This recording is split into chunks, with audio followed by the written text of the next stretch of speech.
এর বিরুদ্ধে আমাদের গর্জে উঠতে হবে, আমাদের খোঁজ করতে হবে। আমরা বিচার চাই, আমরা প্রকৃত বিচার চাই। আমরা এই ধর্ষণের মতো ব্যাধিকে সমাজ থেকে উপড়ে ফেলতে চাই। আর কাদের কাছ থেকে আমরা কথা শুনবো? এই বিজেপি। কোন সে বিজেপি? আপনাদের অনেকের মনে থাকবে, লিস্ট বলতে থাকলে তো সময় শেষ হবে না, রাত হয়ে যাবে, শেষ হবে না। হাতরাসের কাণ্ড আপনারা শুনেছেন, বন্ধু বলছিলেন এত নৃশংস ঘটনা সারা ভারতবর্ষের ইতিহাসে আপনারা পাবেন না। একটি আদিবাসী মহিলা মনীষা বাল্মীকিকে শুধু ধর্ষণ করলো না, তার জিভটা কেটে দিল, তার সিরদারাটা ভেঙে দিল, কোমরটা ভেঙে দিল, আর পেট্রোল দিয়ে জ্বালিয়ে পুড়িয়ে দিয়ে পুরো এলাকাটায় পুরো নেট বন্ধ করে দিয়ে পুলিশ দিয়ে ঘিরে দিল। সেখানে সেদিন আমাদের কোন তৃণমূলের প্রতিনিধিও ঢুকতে পারেনি, রাহুল গান্ধী, প্রিয়াঙ্কা গান্ধীকেও ঢুকতে দেওয়া হয়নি। এই হচ্ছে বিজেপি। বিচার হয়েছে, বিচার হয়েছে। উন্নয়নে একটা মহিলাকে ধর্ষণ করে খুন করলো একজন বিধায়ক, প্রাক্তন বিধায়ক কুলদীপ সিং, আর তাকে মালা পরিয়ে সম্বর্ধনা দিচ্ছে। এই সে বিজেপি। তার কাছ থেকে আমরা জ্ঞান নেব। সোনভদ্রতে কি হলো? আদিবাসীদের খুন করা হলো, ধর্ষণ করা হলো। আপনাদের মনে থাকবে গুজরাটের ঘটনা ভুলে গেছেন বন্ধু? বিলকিস বানোর ঘটনা ভুলে গেছেন? পরিবারকে হত্যা করে দেওয়া হলো, পুরো পরিবারের সমস্ত সদস্যকে হত্যা করে দিল এই বিজেপির বাহিনী। আর বিলকিস বানোকে গণধর্ষণ করলো। বিচারের জন্য তাকে দাঁড়ে দাঁড়ে ঘুরতে হলো। নিজের রাজ্যে বিচার হলো না, দিল্লিতে যেতে হলো, মহারাষ্ট্রে যেতে হলো। বিচারের পরে নিভৃতে কাঁদলো। তাকে দোষীদেরকে যাবজ্জীবন কারাদণ্ড হলো। আর এই বিজেপি নরেন্দ্র মোদীরা ক্ষমতায় আসার পরে ধর্ষণকারীদের, খুনিদের, অপরাধীদেরকে ছেড়ে দিয়ে তাদেরকে প্রকাশ্যে ফুলের মালা দিচ্ছে। আর এদের কাছ থেকে আমরা জ্ঞান শুনবো? আরে মমতা বন্দ্যোপাধ্যায় কোন নেত্রী? আপনারা বলতে গেলে শেষ হবে না। বলছিলেন কদিন আগে নন্দীগ্রামে আমাদের জেলায় কি বিরোধী দল নেতা বলে, অনেক বড় বড় কথা বলে। নন্দীগ্রামে একটা মহিলাকে, একটা গৃহবধূকে উলঙ্গ করে 300 মিটার দৌড় করাচ্ছে, নির্যাতন করছে, অত্যাচার করছে। মণিপুরে কি দেখেছেন? এই ঘটনা ভারতবর্ষের মানুষ, বিশ্বের মানুষ প্রত্যক্ষ করেছে। কোনো কিছু হতে দেখেছেন? কোনো কিছু দায় নিয়ে বিচার পেয়েছে? মানুষ বিচার পেয়েছে? অভিষেক বন্দ্যোপাধ্যায় তো তথ্য তুলে বলেছিলেন যে গত 10 দিনের মধ্যে 900টি ঘটনা ঘটেছে, রেপের ঘটনা ঘটেছে, ধর্ষণের ঘটনা ঘটেছে। এই ভারতবর্ষে যারা রাষ্ট্র শক্তি তাদের নেতৃত্বে হয়েছে। আজকে এরা বিচারের কথা বলছে, এদের কাছ থেকে বিচার শিখবো। বিচার তো করবেন মমতা বন্দ্যোপাধ্যায়। মমতা বন্দ্যোপাধ্যায় তো একমাত্র নেত্রী, তিনি আপোষ করেন না। বলবেন কেন? বলতে গেলে শেষ হবে না। মমতা বন্দ্যোপাধ্যায় তো সেই নেত্রী। আপনাদের মনে থাকবে, দু একটি কথা আমি মনে করিয়ে দিতে চাই। মমতা বন্দ্যোপাধ্যায় নিজের ভাইপো আকাশ ব্যানার্জি কয়েক বছর আগে একদিন ট্রাফিক রুল ভাঙলেন।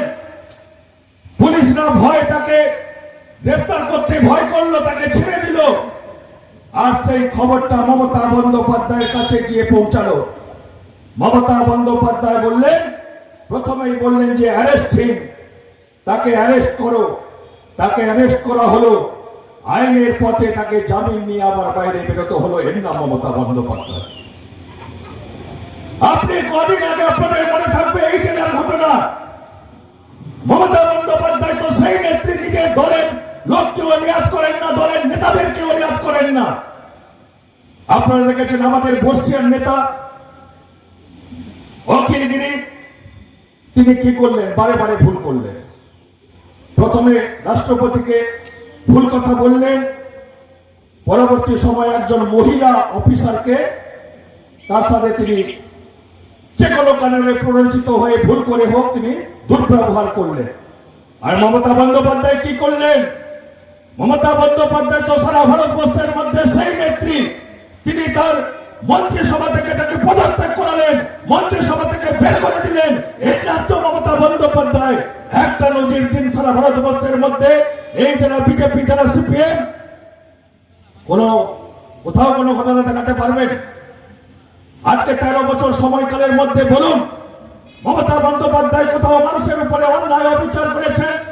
মানুষের উপর অত্যাচার হয়েছে, মানুষকে খুন করেছেন, আমার দলের লোকেদেরকে দিয়ে কোথাও ঘর ভেঙেছেন, ঘর লুট করেছেন। আর যারা এইসব করে তারা বড় বড় কথা বলছে।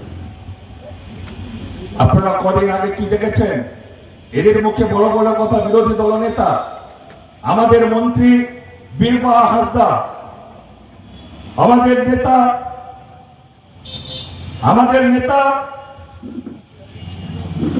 দেবনাথ হাঁসদা, এই বিরোধী নেতা শুভেন্দু অধিকারী কদিন আগে কি বলল? যে এই আদিবাসীরা আমার পায়ের নিচে থাকে, কোনো ব্যবস্থা নিয়েছে? এরা আবার বড় বড় কথা বলে। এদের কথা নয়। আমাদের নেত্রী মমতা বন্দ্যোপাধ্যায় তো বাংলায় অভূতপূর্ব পরিবর্তন এনেছেন। নারীদের স্বাধীনতা দিয়েছেন, নারীদের স্বাধিকার দিয়েছেন, নারীদেরকে সশক্তিকরণ দিয়েছেন, নিজের পায়ে দাঁড়িয়ে অধিকার দিয়েছেন, কথা বলার অধিকার দিয়েছেন। একটি ঘটনা, অমানবিক ঘটনা, পাশবিক ঘটনা ঘটেছে, তাকে নিয়ে রাজনীতি করার কি আছে? তাকে নিয়ে ঘোলা জলে মাছ ধরার কি আছে? একটা বিরোধী দল, তাদের তো দায়িত্বপূর্ণ একটা ভূমিকা থাকবে, তারাও তো দায়িত্ব পালন করবে, বিচার চাইবে। আর বিচারের নামে উচ্ছৃঙ্খলা, এটা বাংলার মানুষ বরদাস্ত করবে না। বিচার চাওয়ার পরিবর্তে উচ্ছৃঙ্খলা তৈরি করে একজন সার্জেন্টের চোখ করে নিল। এ কোন আন্দোলন? এ কোন ছাত্র নেতা? তারা কোর্টে গেলেন, তারা সিবিআই চাইলেন। আর মমতা বন্দ্যোপাধ্যায় বলেছিলেন, আমাকে 7টা দিন সময় দেন, না হলে যে কোনো এজেন্সিকে আমরা স্বাগত জানাবো। সিবিআই তদন্ত করবে, কোনো অসুবিধা নেই। কিন্তু কোর্টে গিয়ে দাঁড়িয়ে সিবিআই চাওয়া হলো। আর সেখানে আমাদের বাংলার পশ্চিমবঙ্গ সরকারের পক্ষ থেকে আমাদের সরকারি অ্যাডভোকেট সহমত হলেন। অর্থাৎ আমাদের সরকারও চাইল, হ্যাঁ সিবিআই হোক, সিবিআই আসুক। সিবিআই এলো, কিন্তু আজকে 20 দিন অতিক্রান্ত হয়েছে। বিচারের বাণী নিবৃত্তে কাঁদছে। তাই আমাদের মুখ্যমন্ত্রী মমতা বন্দ্যোপাধ্যায় এবং আমাদের নেতা মমতা বন্দ্যোপাধ্যায় এবং আমাদের নেতা অভিষেক বন্দ্যোপাধ্যায় নির্দেশ দিয়েছেন যে যারা ঘোলা জলে মাছ ধরতে চাইছে, বিচারের নামে আমাদের বাংলাকে অশান্ত করার চেষ্টা করছে, বাংলায় অশান্তি তৈরি করার চেষ্টা করছে, আমাদের তাদের বিরুদ্ধে আমাদের ঘোষ করতে হবে। একসময় আমাদের নেত্রী মমতা বন্দ্যোপাধ্যায়, তো আপনারা জানেন যে দীর্ঘ 40 বছরের একটা শাসন, অপশাসন, যারা বাংলার নৈরাজ্য সন্ত্রাস সৃষ্টি করে একদলীয় শাসন ব্যবস্থা কায়েম করে বাংলার মানুষের স্বাধীনতাকে হরণ করে হাজারো হাজারো মানুষকে মেনে মাটির নিচে পুঁতে দিয়ে কঙ্কাল করে মানুষের ঘর পুড়িয়ে দেওয়া, মানুষের ঘর জ্বালিয়ে দেওয়া, পুকুরে বিষ দিয়ে দেওয়া কিরা করেছিল। একটা পট পরিবর্তনের পরে একটা রক্তক্ষয়ী ইতিহাস ঘটতে পারত, কিন্তু নেত্রী মমতা বন্দ্যোপাধ্যায় একমাত্র নেত্রী সারা ভারতবর্ষের মধ্যে। তিনি তখন বললেন যে বদলা নয়, বদল চাই। একটা শান্তি প্রতিষ্ঠা করেছিলেন। আপনারা দেখেছেন একদম জঙ্গল মহল থেকে শুরু করে একদম পাহাড় পর্যন্ত, যে জঙ্গল মহলে প্রতিদিন মাওবাদী রাজত্ব চলত, প্রতিদিন মানুষ খুন হতো, মানুষের লাশ পড়ে থাকতো, মানুষের জনজীবন বিপর্যস্ত, মানুষ বাইরে বেরোতে পারছে না, ছাত্র ছাত্রীরা স্কুলে যেতে পারছে না। মাওবাদী রাজত্ব কায়েম হয়েছে, কিষেনদিদের রাজত্ব কায়েম হয়েছে নেত্রী মমতা বন্দ্যোপাধ্যায়, আপসীন নেত্রী। তিনি নিজের জীবনকে বাজি রেখে তিনি তো শান্তি প্রতিষ্ঠা করেছেন। আর আপনারা দেখেছেন সেই পাহাড়, যে পাহাড়ে প্রতিদিন বন্ধ হতো, প্রতিদিন আগুন জ্বলতো, প্রতিদিন মানুষ খুন হতো, মানুষের জনজীবনে বিপর্যস্ত। সারা ভারতবর্ষের মধ্যে একমাত্র মুখ্যমন্ত্রী মমতা বন্দ্যোপাধ্যায়, যিনি মালে দাঁড়িয়ে পাহাড়ের উপরে দাঁড়িয়ে বললেন, এই পাহাড় হচ্ছে আমাদের অবিচ্ছেদ্য অঙ্গ, এখানে কোনো অশান্তি আমি হতে দেব না। নিজের জীবনকে তোয়াক্কা না করে তিনি পাহাড়ে শান্তি প্রতিষ্ঠা করেছেন। এর নাম মমতা বন্দ্যোপাধ্যায়।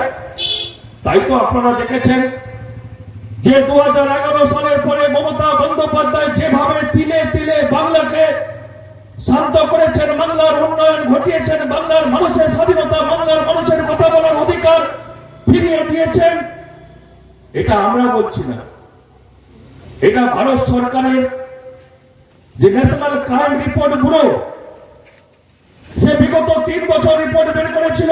এই কদিন আগে আবার রিপোর্ট বেরিয়েছে। সারা ভারতবর্ষের মধ্যে সেফেস্ট সিটি, সারা ভারতবর্ষের মধ্যে সেফেস্ট সিটি হচ্ছে কলকাতা। এটা এমনি এমনি হয়নি।